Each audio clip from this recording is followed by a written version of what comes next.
C'était un ancien parachutiste. Il est décédé d'ailleurs, assez curieusement, boulevard de la Libération à Marseille, dans une église. Et il draguait beaucoup dans le Verdon. Et comme à ce moment-là, les municipalités commençaient à vendre les biens qui étaient dans les églises abandonnées, etc., lui a fait la razzia de tout ce qu'il pouvait trouver et qui ramenait au château de Montfort-sur-Argas, où il avait commencé des fouilles avec des souterrains, des parties souterraines, etc. D'ailleurs, dans le livre Légenda des FARC, il y a des photos où on voit Roger Caro, Jean Soucas photographié à la porte du château, etc. Bon, c'est une parenthèse. Et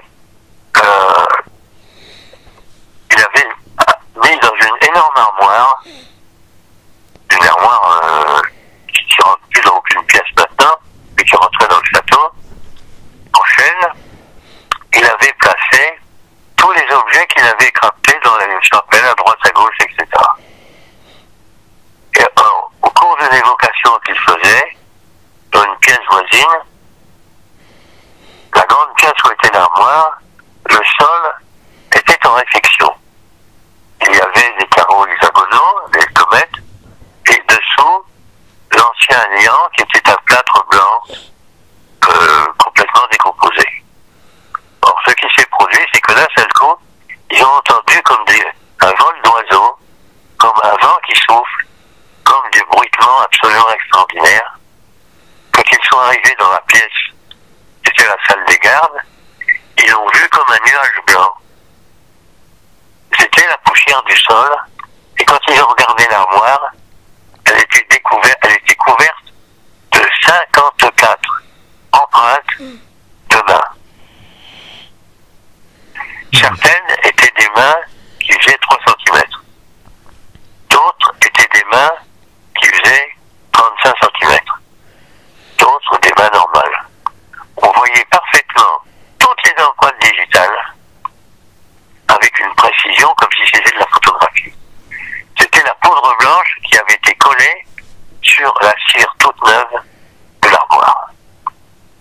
Pour protéger ça, comme il y avait une corniche importante, il avait mis des voiles verticaux, etc.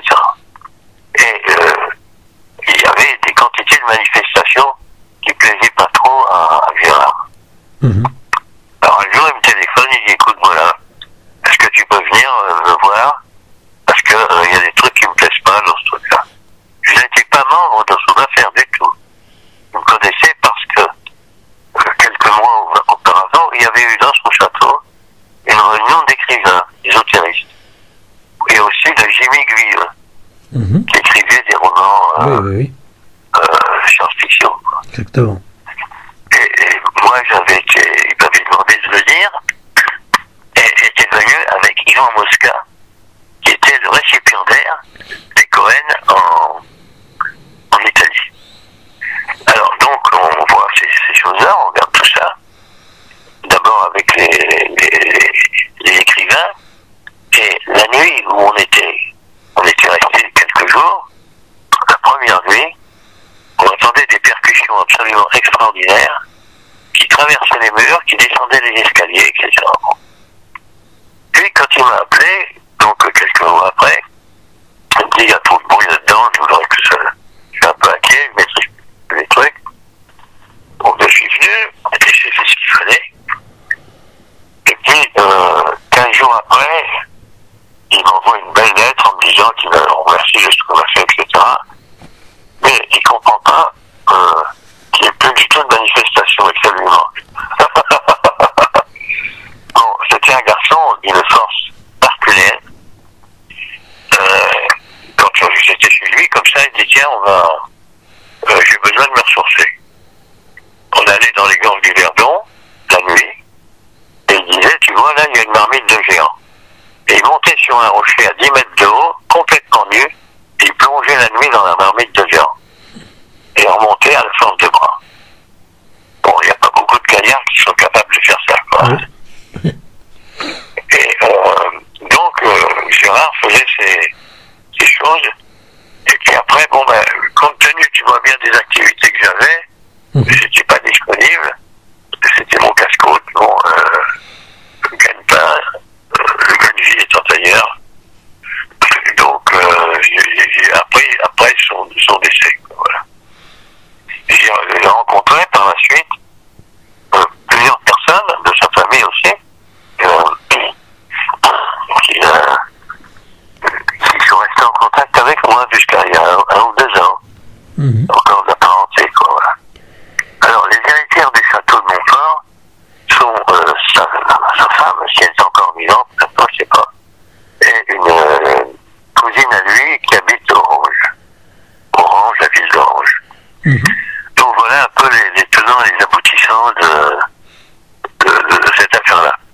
Roger Caro, les FARC, c'est tout à fait autre chose.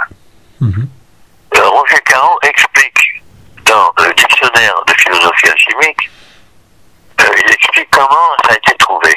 Bon. Ils sont donc vraisemblablement à Argentière-l'ABC. Christian y a été d'ailleurs. Ouais. Oui, à Chamonix, on allait voir le. Je me rappelle petit, on y avait été à Argentière. C'était le préfet de Chamonix à l'époque. Voilà. Et il y avait les Charlais. Les Charlais, c'est des guides d'autres montagnes. C'était les descendants de Cristallier et de l'arrière-grand-père ramassaient au pied de la mer de Glace des cailloux jaunes qu'il allait vendre en Suisse. En effet, la mer de Glace d'où sort l'Arve était une rivière aurifère. Et il y a eu jusqu'en 1914 des gens qui, à l'orée de Cluse, dans la Cluse géologique, battaient de l'or, là où se trouve maintenant le musée de l'horlogerie, qui était l'ancienne usine de Carpano et Ponce. Voilà un peu l'histoire. Donc les Charlais, tout ça, et quand ils racontent tout ce qui a été fait, moi j'ai rencontré Roger Caro quand il habitait à ce moment-là à Saint-Cyr-sur-Mer, chemin de la Madrague, villa Les Loges de l'Eau. Et il m'a montré les documents originaux disons qu'il avait hérité dans la fameuse boîte à gâteaux. Les documents sont écrits avec un stylo Reynolds. Or, les stylos Reynolds n'ont été vendus en France qu'en 1946. Ils étaient vendus sur les marchés. Et moi, c'était des Reynolds, c'était plus ou moins du rebut américain. C'était des billes assez grosses, et toute la seule couleur qui existait, c'était bleu. Donc, c'est écrit sur des cahiers écoliers. Donc, l'histoire qu'on a dans toute la littérature de Caro est écrite sur des cahiers écoliers de ce genre. D'accord. Les photos étaient des photos Kodak couleur, puisque c'était le début de la couleur Kodak, etc. Voilà. Quand on voit l'œuvre alchimique photographiée, ça vient tout bonnement des clichés qu'il m'a montrés, etc. J'ai donc visité son temple, le temple d'Arunta, il m'a raconté des histoires dans sa piscine de guérison miraculeuse, ceci, cela, etc. En fait, Roger Caro était un médium. Un médium d'incorporation. Il avait d'abord fait beaucoup de radiesthésie et il a publié la radiesthésie en 10 leçons. Voilà comment ça se passe. Un jour, il trouvait des trésors. Les gens je trouvais des trésors. Et puis, un jour, dans un mur romain, les gens pensaient qu'il y avait un trésor. Bon. Alors ils font lire, et il dit oui, là il y a une cache, à cet endroit-là,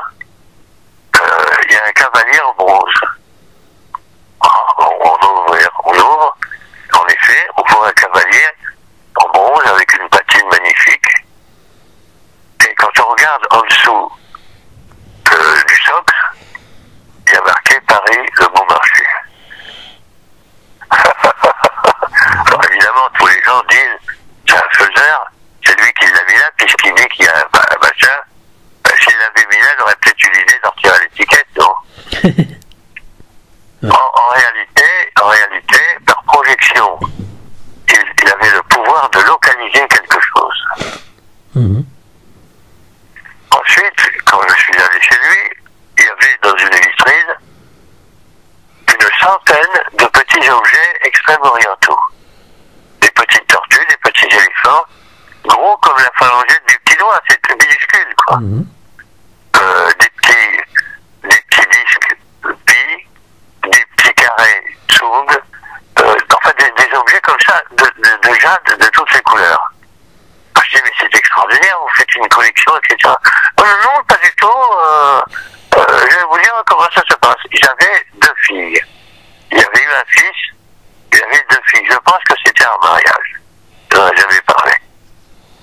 Et les filles étaient petites. Oui. Et quand on va à la campagne, avec Madeleine, elle prépare la soupe au pichou. Et puis quand elle va, on fait la sieste d'eau, on dit aux petites, posez le pendule et allez voir à droite et à gauche dans les rochers s'il n'y a pas quelque chose. Et quand on dort, quand elle nous ramène que ces petits choses-là. Et je dis, mais enfin, c'est pas sérieux. Comment voulez-vous, pourquoi voulez-vous que je sois là?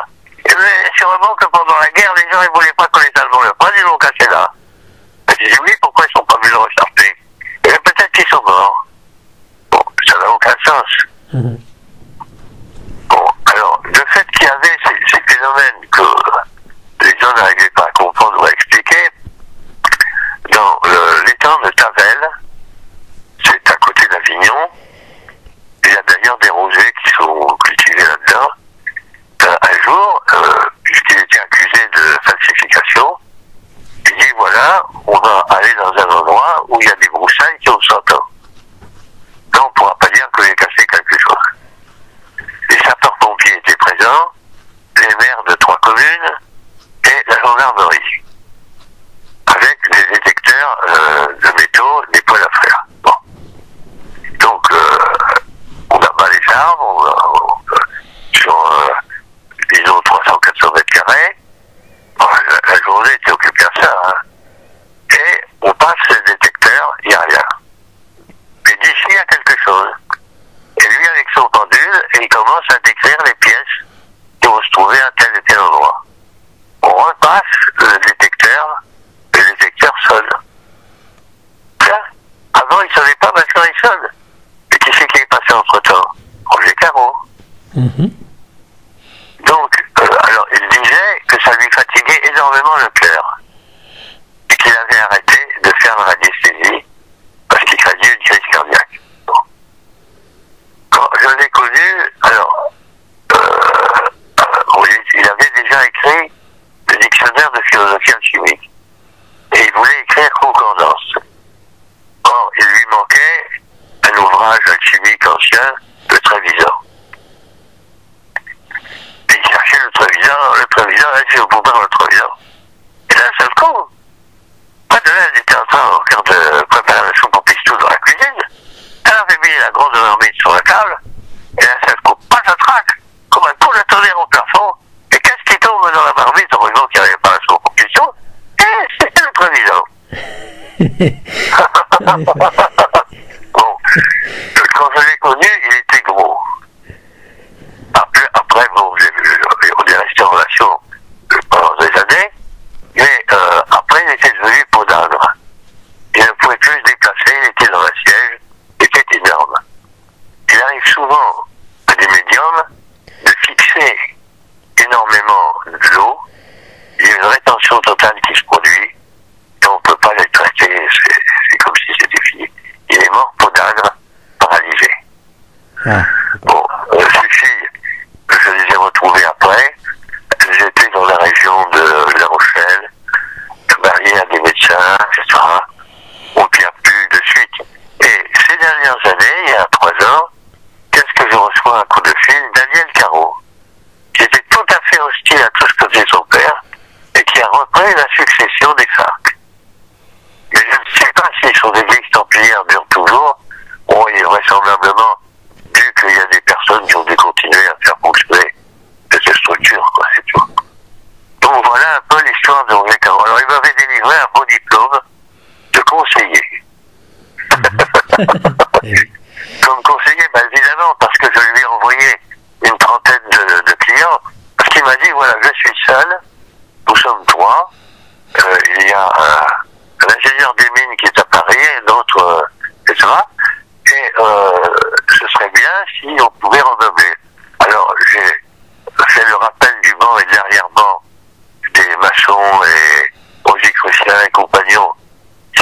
à l'alchimie, et en un an, il était une trentaine.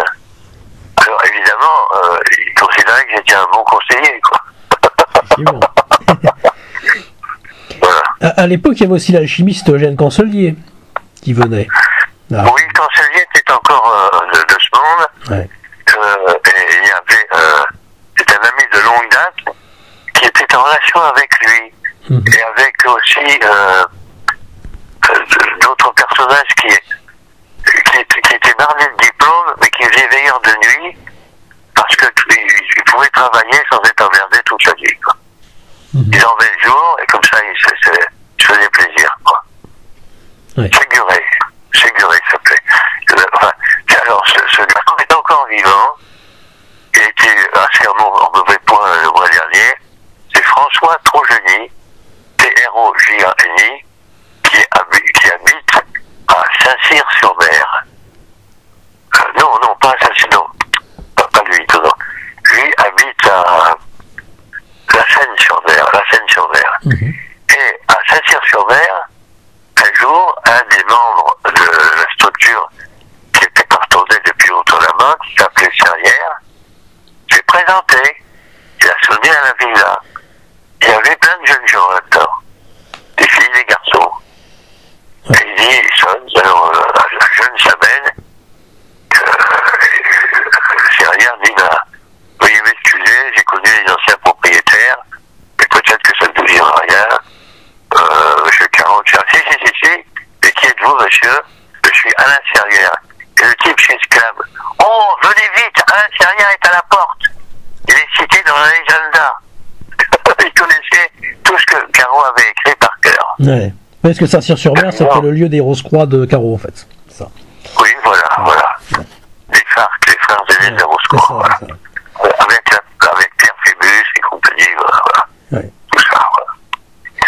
Donc, tous ces courants, évidemment, apparaissent, et quand le protagoniste disparaît, souvent les phénomènes de séciparité, de division se produisent. Ce qui s'est produit pour la Massénie, il y a eu plusieurs courants. Oui, c'est ça. Ouais. Qui se récusent les uns les autres de non-conformité, etc. Voilà. Ce qui s'est passé pour mon père à un moment donné, où il a été exclu après la Massénie. Mais il faut rappeler que, déjà, Gabriel Carmy, c'est le livre Le Tort du Temps, 73, février 73, qui a donc a popularisé, on va dire, tout ce côté d'Argini à un grand public, un plus grand public aussi. Oui. Voilà. Donc vous avez connu Gabriel Carmy à cette époque aussi à Ramé. Gabriel Carmy recherchait toujours d'autres Massénies. Et quand le système des collèges templiers de Soukas avait parlé de la Massénie, elle leur avait tout de suite écrit en disant qu'elle voulait les rencontrer, etc. Ils n'ont jamais répondu. Parce qu'ils se considéraient comme les seuls légataires de l'affaire. Tout ce qui était bréyère, c'était diabolique, c'était bréyérisé. Donc, quand on prend par exemple des livres comme Dictionnaire des sociétés secrètes, bon, ah oui, qui ont été édités il y a 30 ans, quoi. Oui.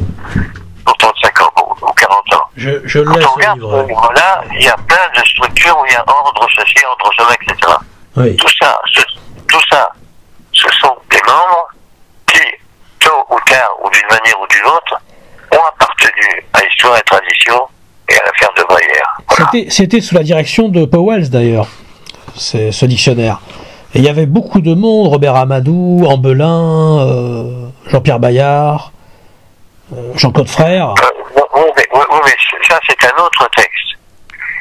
C'est Pasquini, c'est un Corse qui s'appelait Pasquini, oui, qui a publié cet ouvrage-là avec une couverture rouge, oui, c'est ça. des titres noirs sur blanc. Voilà. C'est un autre texte encore. D'accord. Et toutes les églises, Roger Caro, tout ça, toujours d'y figure. Donc voilà. On est dans les années 70. Oui.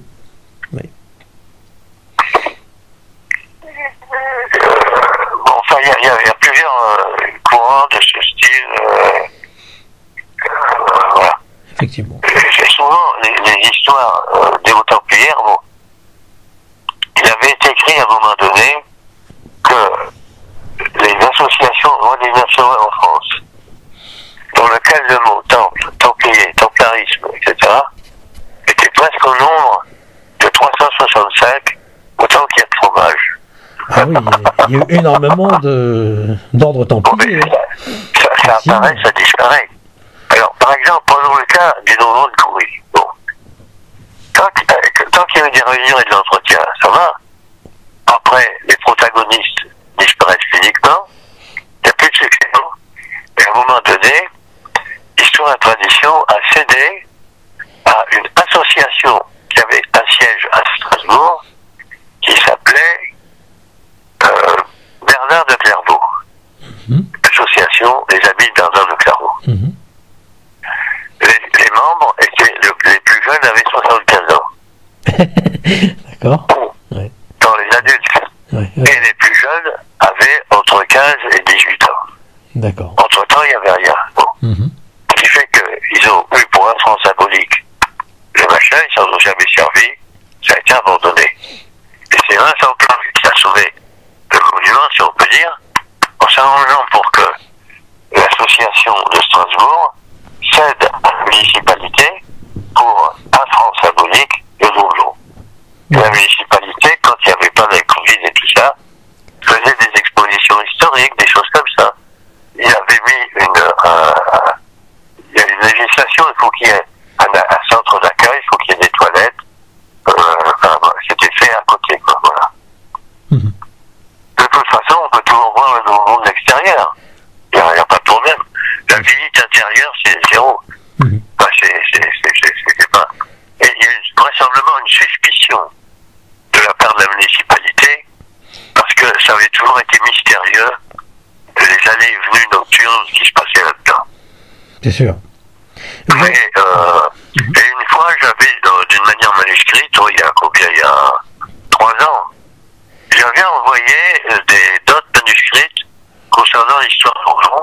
J'en ai la copie, bien sûr. Je leur avais envoyé une copie, en disant que ça devrait les intéresser. Ils n'ont jamais répondu. Eh oui. Voilà. Ouais. Et vous avez été aussi à Gisors et Rennes-le-Château à ces mêmes périodes aussi, par exemple pour Rennes-le-Château. Il n'y a pas qu'un trésor monétaire peut-être à Rennes-le-Château, il y a un trésor spirituel. Il y a peut-être autre chose. Lié aussi à l'abbé Boudet et les recherches qui ont été faites sur la reine celtique. D'autres sujets. Oui, il y a énormément de littérature, bon, et aussi une fabrication complètement artificielle de l'histoire de Plotard. Oui. Du tout. Lié à Prière de Son avec Chérizet. Sur l'hypothèse du trésor, bon, il est certain qu'il y a eu beaucoup d'indices, et même de l'or fondu qui a été trouvé en surface. Bon. Il est certain que Saunière a découvert quelque chose. Certains ont pensé que c'était le trésor de la Reine Blanche, c'est-à-dire la mère de Philippe le Bel. Oui. D'autres ont pensé que c'était le sac d'Alaric qui avait été fait à Rome. Et que donc se trouvait là le chandelier d'or du temple de Jérusalem, qui lui-même est représenté, porté par un soldat romain, sur l'arc de triomphe de Arles, je pense, ou de Nîmes, je ne sais plus lequel. Ça fait longtemps que j'ai pas vu ça. D'autres ont imaginé je ne sais quoi. Oui, les tribus d'Israël aussi qui seraient venues à Camp-sur-Agly, donc on a soupçonné qu'il y aurait l'Arche d'Alliance aussi. Il y a plein de choses en fait à ce niveau-là. Oui, bon, l'Arche d'Alliance est aussi située autour de Comps. Exactement, on a fait une recherche là-dessus. Comps, ouais, effectivement. Ça serait lié. Effectivement. Bon, il y a aussi toute l'histoire de Marcolin. Georges Marcolin, Georgie. C'est dans le verre d'eau. Charot en parle. Oui. Voilà, l'histoire de cet homme-là est la suivante. d'origine polonaise, russo-polonaise. L'un, ancêtre, était juge de paix en Sibérie. Un autre, ingénieur des mines, etc. Bon, le père de Georges Marcola avait dans sa bibliothèque un livre de prière en français. La nature du livre de prière n'a jamais été précisée. Moi-même, j'ai rencontré Marcola, il était incapable de me dire ce que c'était comme livre. Bon. Mais il a trouvé dedans un billet. Le billet, il l'a copié, mais l'original est resté dans le livre. Le trésor des Templiers se trouve sous le château de Val-de-Croix. Va et cherche. Le saint et vérité te montre le chemin. Bon. Le père de Marcola était très mécontent que ce garçon-là, quand il avait 14 ans, ait trouvé cette chose-là. Parce que il soupçonnait que ce n'était pas son fils. Voilà. Ouais. Donc la guerre est venue, Marcola a été mobilisé, à un moment donné, il a été fait prisonnier, puis il a réussi à s'évader, il est passé en Suisse, il a travaillé en Suisse dans les mines, il a rencontré une infirmière en Suisse qui s'appelait Madame Schulholzer, et Madame Schulholzer l'a épousée, et ensuite il s'est engagé dans la Légion du général Anders, où il a refait la campagne d'Italie, et puis quand la Légion a été dissoute en Angleterre, il est revenu en France avec sa femme, et Schulholzer, mais ils ont été dans la Côte d'Azur, où ils cherchaient un lieu pour avoir une ferme pour habiter, pour vivre de manière autarcique. C'était un colossal gaillard, et sa femme aussi d'ailleurs. Et le train qui faisait le long de la Méditerranée, Nice, Cannes, etc., quand il est arrivé à la hauteur de Nice, il y a un marchand de biens qui est monté dans le même compartiment. Et Marcola, qui était avec sa femme et un collègue de la Légion Anders, a parlé de ce qu'il cherchait. Et l'homme a bondi sur l'occasion et dit, bien écoutez, j'ai votre affaire. C'est le château de Val-Croze. Quand il a entendu Val-Croze, Val-de-Croix, évidemment, son sang n'a fait qu'un tour. Donc, avec le collègue et sa femme, ils ont été visités à pied, en remontant jusqu'à Soleil, et au pont de Soleil. Le Soleil, c'est le seul lieu en France qui s'appelle comme ça. Au pont de Soleil, et ils ont monté à pied jusqu'au ce qui est appelé Château de Val-de-Croix. C'est une maison forte, quoi, c'est tout. À laquelle était attenant une chapelle, une petite chapelle. Et dans la chapelle, il y avait un tableau. Le tableau représentait un saint, un personnage religieux, habillé de bure, qui est à genoux en prière, et on voit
Et ce qu'il y avait de curieux, c'est que au-dessus du château, il y avait un lieu dit la forteresse, qui ressemble aux constructions cyclopéennes qu'on trouve à l'île de Chypre. Or, c'est curieux, lorsque les silos de fusée ont été faits dans le plateau voisin, la société d'excavation a découvert sous terre des constructions souterraines entièrement en pierre taillée. Quand l'armée a vu ça, il dit: vous me cachez ça, c'est une horreur, vous mettez des parpaings et vous mettez du ciment par-dessus et que personne jamais ne le sache. Voilà. Voilà ce qui a été fait. C'était en relation avec cette histoire de forteresse. Oui. Comment est-ce que les gens se sont intéressés à tout ça? Parce que en 1938, les chasseurs, avec un chien, ont vu le chien disparaître dans la tour. Toute la région, c'est ce qu'on appelle de la dolomie, c'est-à-dire des cavités naturelles faites par le karst, l'usure par l'eau. Et le chien est réapparu depuis Val-Croze à Comps. Oui, d'accord. Donc, il y a des circulations souterraines naturelles, peut-être aussi artificielles ou aménagées, qui relient ces deux lieux. Or, à Comps, il y a plusieurs églises. Il y avait aussi une structure néo-templière qui s'était installée à Comps. Oui.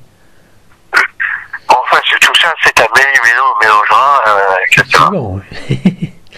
Et puis, d'ailleurs, dans l'église templière, il y a quelques années, la copie de la bulle de Clément V encadrée de la condamnation de l'ordre des Templiers. Condamnation faite par provision. Par provision, c'est du droit romain vatican. Par provision, ça veut dire qu'il prend la décision seul. Voilà. Oui. Et comme le responsable temporel de l'ordre était le pape, il y avait le pape qui était le responsable religieux temporel, le grand maître, mais le véritable chef de l'ordre, c'est la Vierge. Oui. Et d'ailleurs, chaque frère, quand il pénétrait dans le lieu de la maison du temple, quand il rentrait, devait s'arrêter et faire le signe de croix que donne Eliphas Lévi dans son dogme rituel et prononcer la prière à la Vierge. Rendons grâce et sens à la Vierge Marie Notre-Dame pour ce qu'elle est le chef de l'ordre, le chef de notre ordre. Car Notre-Dame était le commencement de notre ordre. Et en elle, et en son honneur seront, s'il plaît à Dieu, et la fin de nos vies, et la fin de notre ordre, quand il plaît à Dieu que ce soit. Voilà le texte qui est francisé hein, dans l'ancien langage. C'est pas tout, les mots sont différents. C'est du vieux français là. J'ai le texte aussi en vieux français. Là. Et c'est pour ça qu'à Comps aussi on a pensé qu'il pouvait y avoir peut-être l'Arche. Et c'est pour ça qu'à Camps-sur-Agly, ils ont fait des trous, ils ont creusé énormément aussi. Et c'est lié à la salle. Et d'ailleurs, c'est tout à fait lié aussi à Jimmy Dieu qui refaisait des recherches là-bas aussi, sous terre, avec ceux du domaine de la salle. C'est toute une époque. Toute une époque, ouais. Et alors, ce qu'il y a d'amusant aussi, par rapport à Jimmy Dieu, c'est que donc j'avais participé avec la réunion des écrivains, il y avait Jules Charpentier, oui. Les mystères de la cathédrale de Chartres, il y avait Yvan Mosca, le peintre, avec ses tableaux magiques, donc il y avait Jimmy Dieu qui était venu.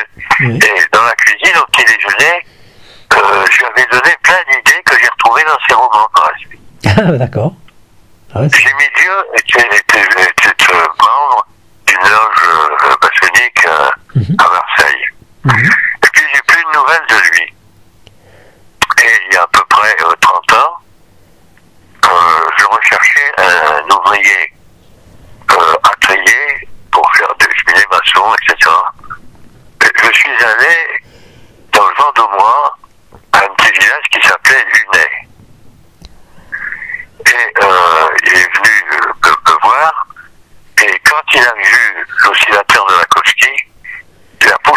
il dit, oh là là, où est-ce que je suis tombé? Et il me sort ce truc-là, est-ce que vous ne seriez pas templier? Alors, je lui dis, bah, écoutez, c'est curieux ce que vous dites, parce que, pourquoi est-ce que vous dites ça? Il m'a dit, parce que j'ai des flashs. Et il m'a expliqué qu'à certains moments, à certaines heures, à certains endroits, il voyait des scènes du passé. Voilà. Voilà ce que cet homme-là m'a dit. Alors, il était petit, extrêmement costaud, et à un moment donné, il avait abandonné son travail pour se faire guérisseur. Et 3 ans après, il est décédé. Il n'était pas vieux, il avait 48 ans, quoi. Oui. Choc en retour. C'est probable. Alors, c'est amusant parce que quelques temps après, je l'avais revu et il m'a raconté l'histoire suivante. Il était avec son camion et il tombait des cordes, donc dans le Vendômois, à côté de Vendôme. Et là, c'est le coup, lui qui s'arrêtait jamais, il voit un homme qui court, et comme il tombait des cordes, il s'arrête, et l'homme monte dans la voiture, il dit, vous allez au village voisin? Il dit, oui, ça m'arrangerait si vous pouvez me déposer. Oui, bien sûr. Et il pose la question à cet homme-là, parce que vous connaissez Guitieux. Et c'était Jimmy Vieux. Eh oui. Ce qui est dingue. C'est toujours les histoires bien sûr que je le connais, puisqu'il était quand on a décerné le prix du meilleur auteur de science-fiction. Et à ce moment-là, il est venu me revoir une fois. Et il était très malade, il m'en a pas parlé. Et un mois après, il est mort d'un cancer généralisé. Eh oui. C'est ces phénomènes de retrouvailles, de rencontres, etc. C'est ça qui est tout à fait... c'est très drôle. On parlait tout à l'heure de Georges Combe. On parlait tout à l'heure de Georges de Combe. Et il se trouve que je faisais une conférence cet été sur l'ufologie en miroir, l'après-midi, au domaine de la Salse, où Jimmy Vieux était là avant. Et il se trouve que les organisateurs de la Salse ont mis Georges Combe le matin. Justement en conférence juste avant moi. Et là j'ai fait des recherches sur Georges Combe hier, c'est très drôle, sur les souterrains du temps justement, et là on en parle justement. Il y a plein de choses comme ça en miroir. Oui, bien sûr. Ce qui fait que je l'ai rencontré cet été, Georges Combe. Il y a plein de choses comme ça. Oui, il était venu m'interviewer au sujet du phénomène OVNI. Et je lui avais bien dit que pour comprendre le phénomène OVNI, il faut avoir lu et compris ce qu'il y a d'initiatique bien sûr dans la doctrine secrète d'Elena Petrovna-Blavatsky, dans les textes de Steiner sur la suite de l'anthroposophie, et aussi dans des textes plus anciens, comme le Coming Race, qui a été traduit par La race de la faim, édité aux éditions Demain, à Bruxelles, dans les années 50. Et c'était un auteur anglais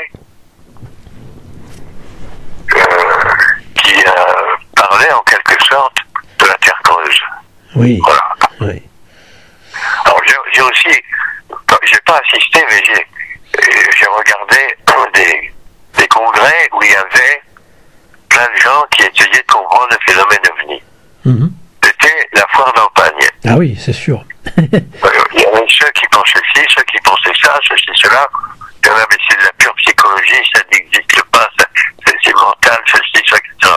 Alors j'en avais conclu que les ovnis, ça fonctionne comme ça. Premièrement, il y a les ovnis en marche. Deuxièmement, les ovnis insoumis. Troisièmement, les ovnis républicains. Quatrièmement, les ovnis écologiques.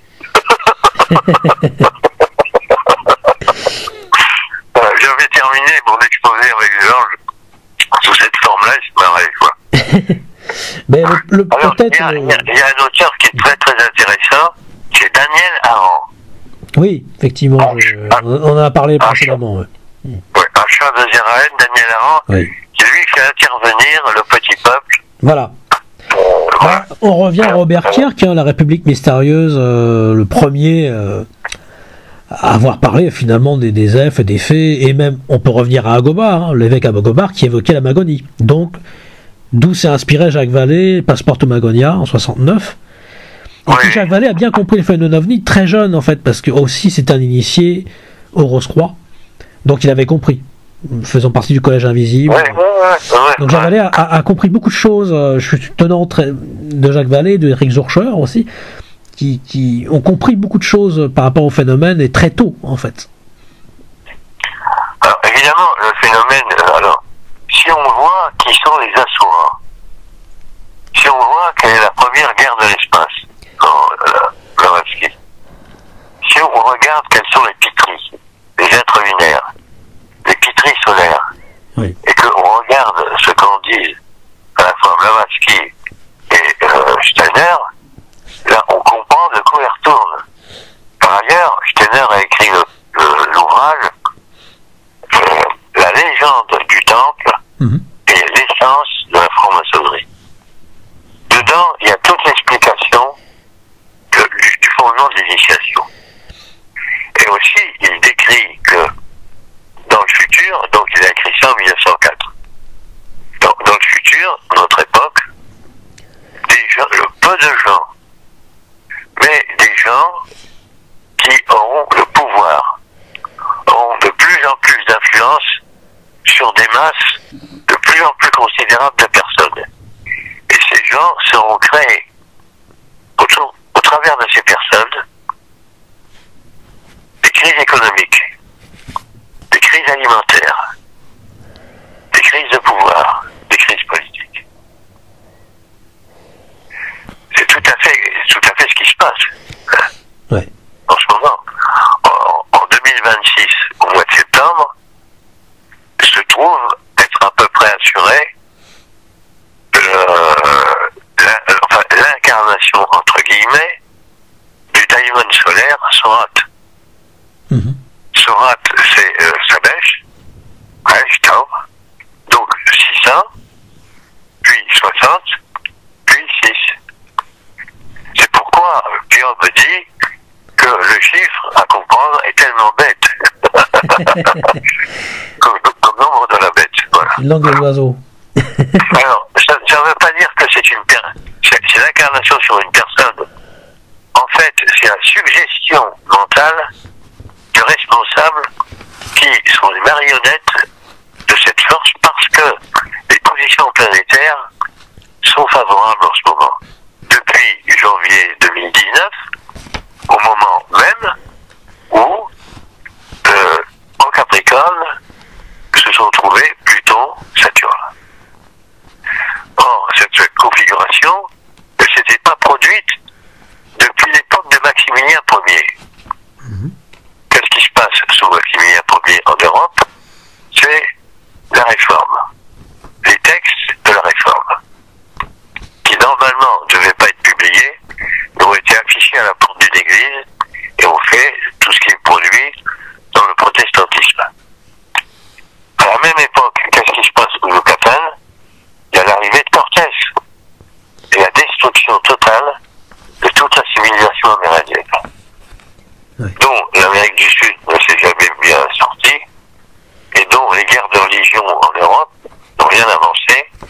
Et il n'y a que ces dernières années, il y a une sorte de tentative de réconciliation, mais du bout des lèvres, quoi. Voilà. Pourquoi? Parce qu'à cette époque-là, les positions planétaires de ces astres pouvaient agir au travers des colloïdes des systèmes vivants sur nous. Nous sommes des gros colloïdes en quelque sorte.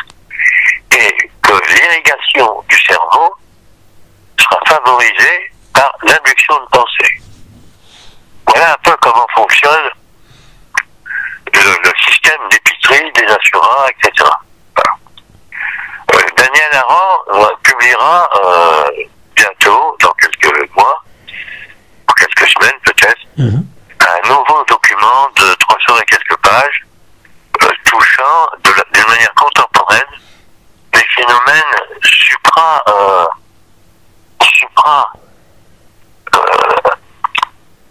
supratemporels, supraspatiaux. Mhm. Par exemple, permettant d'aller de Roumanie en Irak en un quart d'heure, sous terre. Oui. Oui. Voilà.